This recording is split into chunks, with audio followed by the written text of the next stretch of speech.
The station covering all of the DMV. This is DC News Now.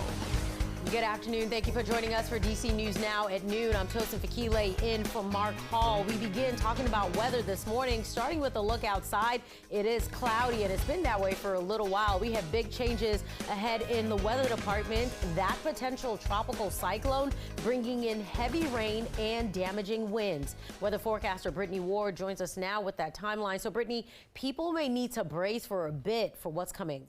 Yeah, you know, as we head into your weekend, it's going to be pretty soggy and gusty out there. So be mindful of that. But stepping out the door for lunch, it's pretty nice out there. Temperatures are fairly warm, 73 currently in the nation's capital, 67 as you head over there to Hagerstown, 64 in Martinsburg. So very quiet afternoon. We're already seeing those clouds roll their way through the DMV. Satellite and radar showing you that right now. We're also starting to see an increase in our winds, and that will be the common trend as we head through the rest of your Friday, all ahead of potential tropical cyclone number 16, still off of the coast of the Carolinas, bringing some showers down there as well. This will slowly lift north as we head into your evening tonight. We can start to see some light showers there in southern Maryland as we head into about that 7 to 8 o'clock hour tonight.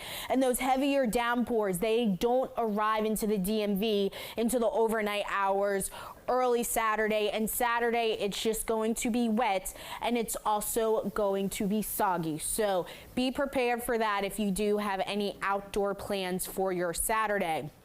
As we take a look at the excessive rainfall outlook, this is from the Weather Prediction Center. This is mainly for tonight. Notice that southern Maryland and portions of Virginia, you guys are under a slight risk. That's a 1 out of 5. DC Metro, I-95, you guys are under a marginal risk. But take a look at this. As we head into tomorrow, that slight risk gets pushed all the way north up until Washington County, Maryland. Leesburg, you guys are in that I-95, the Beltway. You guys are under that slight risk.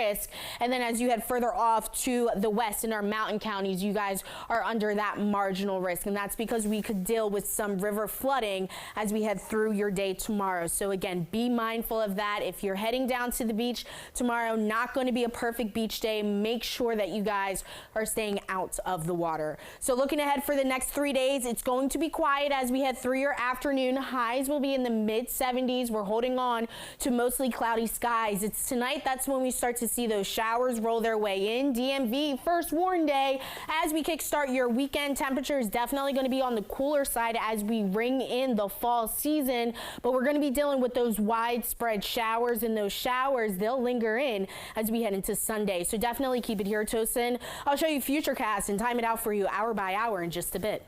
All right, Brittany, we're keen to learn more about that. Thank you. It's a big day for Virginia voters where critical elections are coming up. It's the first day you can get out and vote early in the November elections. Our Liberty Zabala went to Arlington. She's breaking down those key races and the issues before you head out to the ballot. Well, we are outside one of the many early voting centers here at Walter Reed Community Center, where you can cast your vote today. And some of the key issues for the November elections will center on abortion rights. Currently, the state has been denying Governor Glenn Youngkin's push for abortion restrictions. And this election will also decide which party will gain control of Virginia's General Assembly. Right now, Republicans are working to flip 2 seats to gain control. Meanwhile, in Northern Virginia, here's what's on the ballot. Fairfax County Commonwealth's attorney is running unopposed. 3 candidates in Fairfax County are running for sheriff. Meanwhile, Arlington Commonwealth's attorney is running unopposed as well. Arlington Sheriff is also running unopposed. And in Loudoun County, 2 candidates are running for school board member at large. And the Loudoun County Sheriff is also facing challenge in this election. It's great. Everybody should get out and vote. Sometimes if we know that we're not going to be around on election day, we'll go and vote early. Now, to learn how you can vote by mail or to find an early voting center near you, just head to our website at dcnewsnow.com and we'll have those links posted for you there.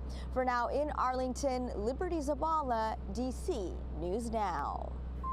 And in Montgomery County, a 23-year-old man accused of intentionally setting fires is in custody. Police say the suspect, Fernando Herrera Rivera, started 6 fires over the weekend. Those fires happened on South Frederick Avenue and Russell Avenue in Gaithersburg. A car and building were set on fire, damaged by the overnight arsons. No one was hurt.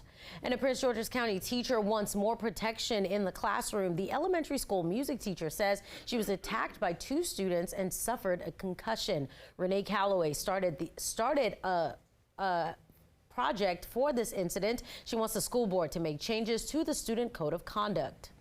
I want them to make sure that the response to these infractions measure up. I want them to make sure that they're not ineffective. We signed up to teach not for the money, but because we have a serious love for children, and I don't want that to be taken away.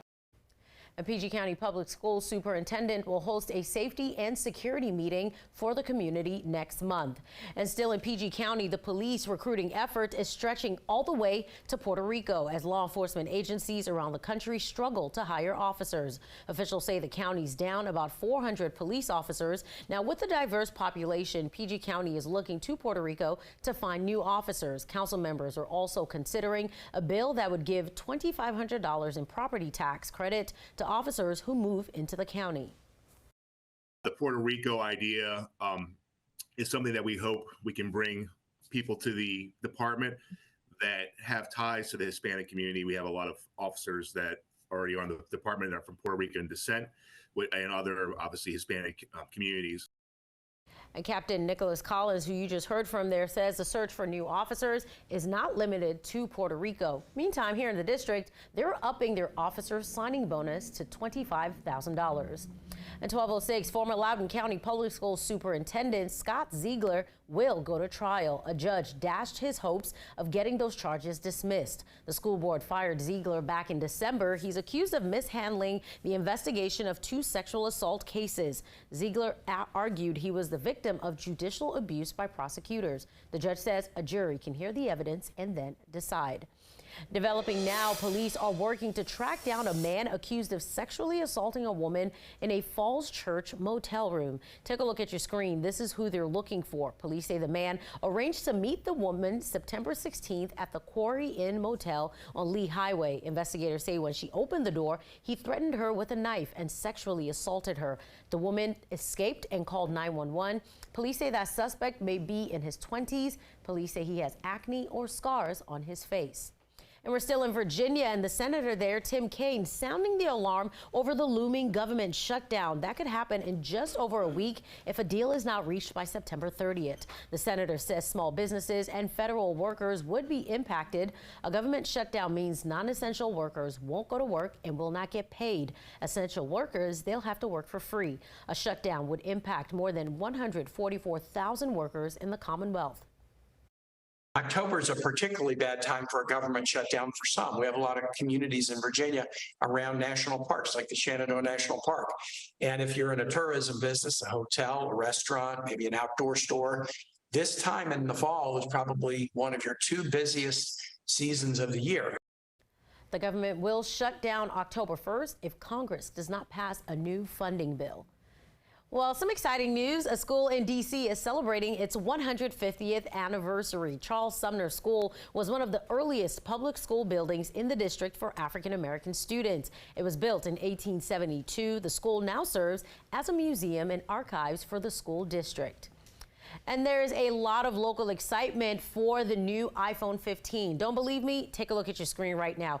This was the line in the district outside the Apple store in Georgia. Just take a look at that. That is unbelievable. So as you're getting excited to buy your new iPhone 15, police have a heads up for you. They're warning you to look out for porch pirates if you're getting a new iPhone through the mail. Their advice, get a trusted friend or neighbor to grab your package if you're not home. They say make sure you know the serial number in case it gets stolen or lost so you can track that package. All right, D.C. is full of unique neighborhoods with something special to offer everyone. Our morning anchor, Tanaya Wright, has a list of free family-friendly events happening this weekend in the Petworth community.